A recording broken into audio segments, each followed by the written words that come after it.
Сәлем баршаңызға. Бүгінгі видеода мен қарапайым банкадан осылай гүл салатын ваза жасаймын және әшекей бұйымдарды салып қолжетімді етіп тұратын органайзер жасаймын.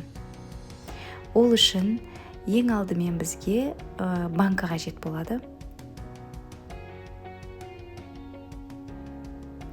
Краска по стеклу деген краска болу керек, және изолента, джуджибі, қайшы, этил спирті майлы қабаты болған жағдайда сүртіп тастауға.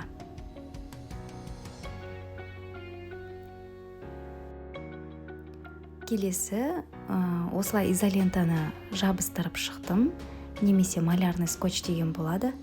Бояуымыз түзу әрі анық түсу үшін.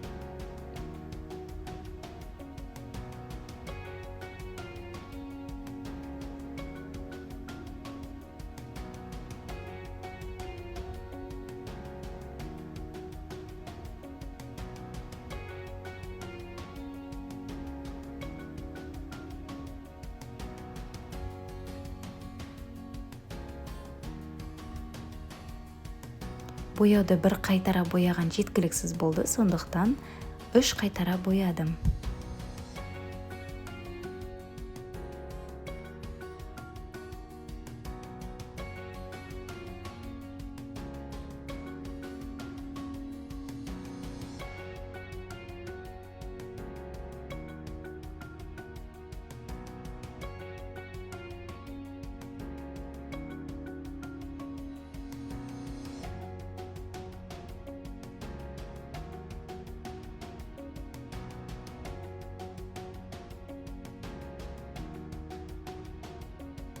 Міне ваза дайын болды. Келесі органайзер жасауға кірісеміз. Ол үшін осындай шпажкалар қажет болады.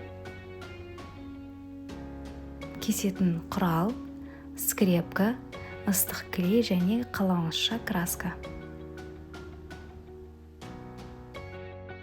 Ең алдымен шпажкаларымызды өзімізге қажетті өлшемдерге бөліп аламыз.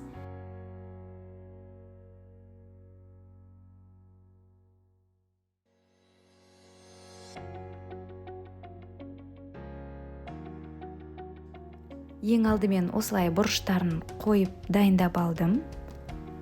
Содан кейін әрбір бұрышына ыстық клейді құйып, тігінен тұрып тұратын қаңқасын бірден жабыстырдым.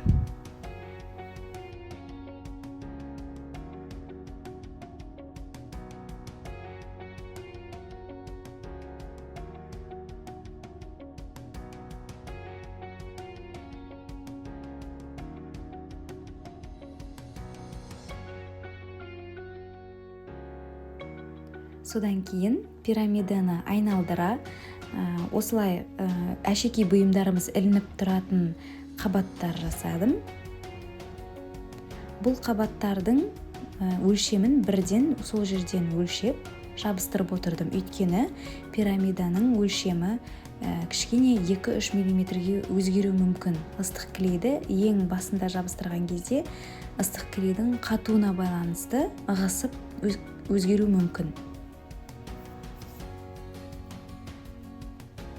Келесі өзіңіздің қалаған түсіңізге бояп, әсемдейсіз. Содан кейін осындай қарапайым скрепкаларды крючок болатындай формаға келтіріп, осылай кесіп алдым.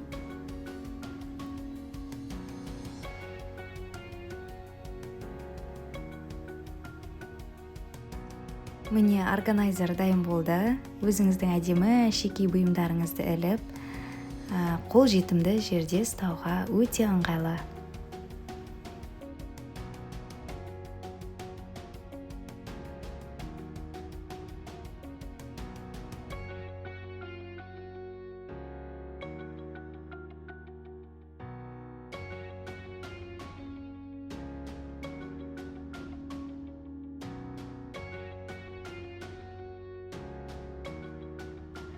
Соңына дейін қарағаныңызға рахмет.